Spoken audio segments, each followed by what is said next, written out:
the general message at Women on Boards is stop thinking and start doing. So that's my first message.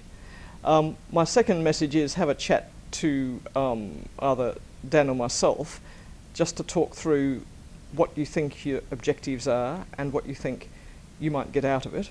I mean, I personally have persuaded quite a number of people that they are suited for WOBSX, and this is in the general category of sort of conversations I have, that you have to persuade some women that they're ready for whatever their latest aspiration is. Mm-hmm. So that's sort of an element of it. People do need to be given some comfort that they're ready for the program, because they've got a few niggling doubts.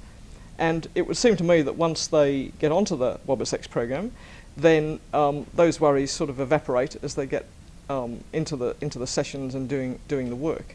And they all come out of it, from what I can tell, because I go to the WOBSX final session and hand out the certificates, they all seem to come out of it a better person and more confident.